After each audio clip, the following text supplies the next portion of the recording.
Hello everyone! Ayan, kumusta po sa inyong lahat?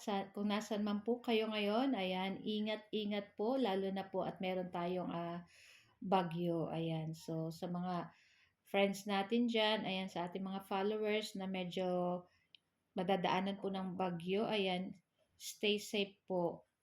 So ayan, so for today's video ay samahan niyo po ako magluto nitong ating pansit bato ng Bicol at sasamahan natin ng pansit habhab ng Quezon Province. So meron po yung anak kong binigay sa kanya na pansit habhab, kaya lang parang 1/4 lang yata ang ano nun. So kulang yon.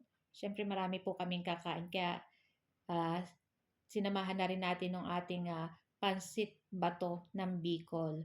So, syempre meron po tayo ditong konting pork. Ayan, sinangkot siya na natin yan. Ilagyan na natin konting asin para may lasa na. At pagkatapos magigisa na tayo dyan ng ating bawang at ng ating sibuyas. Ayan, pag ganito po ang niluluto natin ay hindi maiiwasan ang talamsik o talsik nitong ating pork. Kaya ingat-ingat po kasi pag natatalsikan ay talagang masakit at mahapdi. Ayan. Pagkatapos ay isunod na rin natin dyan yung ating mga gulay. So meron yang cabbage, may carrot, may bagyo pechay. Ayan. Tapos naglagay na tayo dyan ng konting toyo. Tapos maglagay tayo ng oyster sauce. Tapos naglagay na rin tayo ng 1/4 cube. Tapos paminta. Tapos syempre halu-haluin na rin po natin iyan. At hindi po natin lulutuin masyado yung ating gulay dyan. Maya-maya ay hahanguin po natin iyan. At dyan sa ating same na kawali, hindi na natin yan syempre huhugasan. At dyan na rin tayo maglalagay ng tubig. Ayan. So, tinanggal lang natin yung gulay at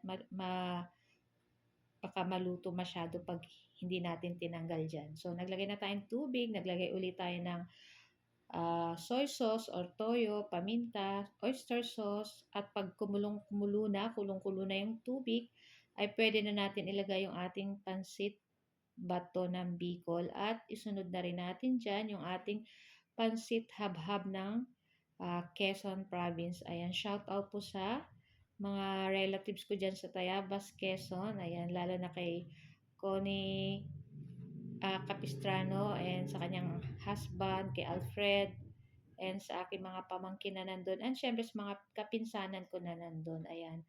So, ngayon lang ulit kayo makakatikim itong pansit habhab ng Quezon. Ayan. Sana pag may bumisita sa amin dito from Quezon, huwag nyo kaming kalimutan dalahan ng tulad ng espasol. Ayan, napakasarap po niyan. Tikoy, number 1 po yan. Longganisa, lokban, budin. Ayan, yan po ang masasarap sa Quezon Province. Ayan. So, ayan na nga at nilagay na rin natin dyan yung ating gulay na niluto kanina. Tamang-tama lang po yan. So, mas maluluto na rin po yan kasama ng ating pansit dyan at maya-maya ay luto na rin po yan. Ayan. Tamang-tama lang yung lagay ng ano natin ng tubig. So, yan. Para hindi masyadong malutak yung ating pansit. So, okay na yan guys. Pwede na nating patayin yung apoy at mag-ready na rin tayo guys. So, syempre, kukuha na tayo dyan ng plato at i-transfer na natin iyan. Syempre, huwag natin kalimutan maglagay ng sibuyas para mas masarap at suka. So, guys, thank you for watching and see you next video. Ciao!